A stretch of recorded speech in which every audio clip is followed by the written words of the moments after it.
This is an example of what you should not do. When I say stay over the weight, that doesn't mean you're staying directly over. You're curving your spine and just pulling like this. No, absolutely not. We're not yanking it. We're not doing this. We're not having any control. It's not how we grow. Bent over rows.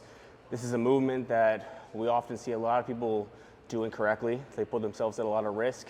They include a lot of spinal flexion. And oftentimes you hear a lot of people say that they don't feel this movement too much. So I'm going to show you how to execute these with intent, the right way to do them, better way to do them. And I'm going to show you 3 variations. It's going to be the bent over barbell row, bent over TBar rows, and a bent over row with dumbbells bilaterally. And we're just going to get right into it. We're going to start with barbell rows here. First thing we want to make sure, I feel like I have to reiterate this in every video, is make sure you have a flat sole. Or even taking your shoes off is going to be better than lifting in something with a foam or a gel sole like a running sneaker, because it's going to create instability, reduce force output, make the movement much less effective ultimately. So when you do this movement, you basically kind of want to initiate with an RDL, but also drop your hips, like an RDL / squat. So basically you want to come down here, and instead of just pushing your hips back and saying like this, because what people will do is they'll just do an RDL and stay right here, and now they row and they have all this fucking spinal flexion in their lumbar and they're putting a lot of stress on their lower back.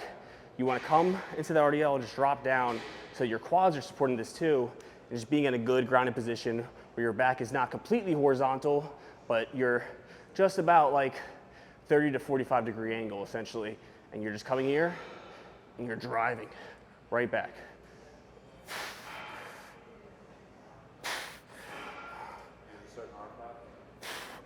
Yeah, so when you drive the weight, you basically want to come to around your rib cage, the bottom of your rib cage.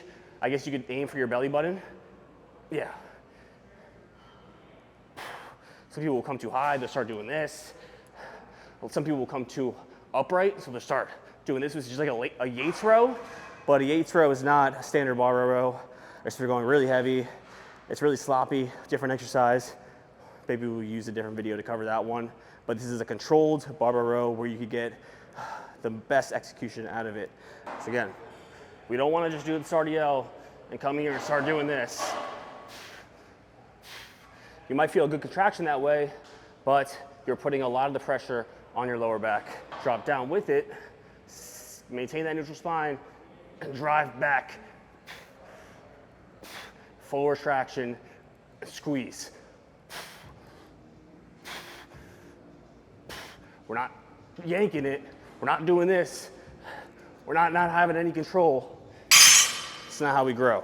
So now we covered barbells, we're gonna move over to a bent over bilateral dumbbell row variation of this. For the dumbbell row variation, all the cues are essentially the same, right? We wanna have stable footwear. We wanna be grounded into the floor. We wanna drop our hips, maintain that neutral spine, stay braced in their core. So it's all the same stuff. We're just using dumbbells here, which we can also diverge a little bit as we come up, which you can't do on a barbell, obviously. So what that means is with converging, you're coming closer together, diverging, you're pulling apart. So with the dumbbells, we start here and we can pull them further apart from each other as we do that contraction. You wanna have a grip around here, like a neutral grip, and just pull back to that mid-back around your belly area, your what the fuck is it called? Belly button. And this is gonna be a great exercise for just building overall mass on the back. All these bent over row variations are. You see a lot of these movements get a lot of hate online because they require more stability and whatnot. Having stability and coordination is good, and it's gonna make you a better athlete.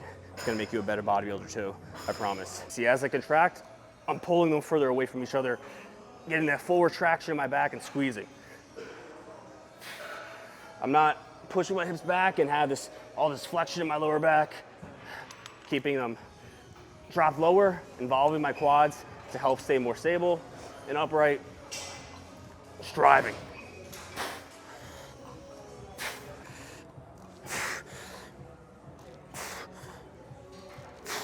Another thing here, and this applies to all movements, but I have to constantly keep reiterating this, keep your head straight ahead. Don't look up, don't look down, don't look left, don't look right. I get this all the time with clients as they're taking form videos and they're looking at me directly in the camera as they're doing a row. They're like, and you can see like their one side just getting pulled up. It's gonna throw your coordination off. Keep your head just straight ahead. It's gonna give you the best outcome, help you have good form. So it's pretty simple. Like I said, very similar to barbells. And now we're just gonna cover the TBar row. All right, TBar Rows, T-Rizzies. We got our motorcycle handles here. This is the TBar row attachment that I use. I got this on Amazon. I think it was like somewhere between $20 to $70 in that range. I'm not sure. But if you like doing TBar rows, I would honestly 100% recommend buying this thing if you don't have an attachment in your gym to use, and just keep it in your car like I do, because it makes them much better being able to have this grip. Or you could get one like that. They have that one here if you want to show that, whatever that fucking narrow one is. But yeah, we're gonna use this to execute TBar rows today, because when you use the little handle, the V grip, it just limits the amount of range of motion that you're able to get and that full retraction here. So we're gonna throw this on, throw a plate on, and I'll show you how to execute the T-Rizzies. So same thing here, all the same cues essentially. The thing with TBar row is because it's on this slant and it's being pulled up at that angle, it's very easy for people to just start standing up with the weight rather than staying over it, which is what you see a lot. People just start, they're basically standing when they do this movement. So what you'll typically see is something like this. We'll come up here. It's not what we want. We want to stay over the weight. And obviously, maintaining a good load with this is crucial, as for any movement, but definitely with this, because as you get heavier, this shit where you start to stand up is a lot more likely to happen. So you want to make sure you're staying up, staying over it, maintaining a neutral spine, not having that spinal flexion, and just driving right here. Full retraction squeeze. So I'm making the effort to drive my arms back towards my navel, not keeping them forward, just keeping your arms more adducted and trying to push them in, but obviously having a good grip width as well. And when I say driving towards your navel, it doesn't mean it necessarily has to come towards your navel. That's where people start fucking up and start trying to come all the way up here to touch their belly button. It's just making that effort to drive your arms back and staying in a stable position where you're able to keep the tension and focus on those mid lats. This is an example of what you should not do. When I say stay over the weight, that doesn't mean you're staying directly over. You're curving your spine and just pulling like this. No, absolutely not. And we also don't want to be throwing so much weight up here on here that we need to basically stand up and doing basically a shitty version of a shrug to get this weight up. No, it's bad. That's how you don't grow back. Covered everything when it comes to all your bent over row variations. Don't skip out on these. They are a great mass builder for the lats, upper back, erectors, your whole posterior chain. This is really gonna help with all that stuff. Yes, they require more stability. That's not a bad thing. Are they gonna be the best movements for biasing your iliac fibers? No. But unless you're fucking 280 pounds shredded, I don't want to hear about that. Do your barbell rows and do them right. Make sure you like this video. Make sure you're subscribed. And if you have any questions, just leave them down in the comments. Thanks for watching.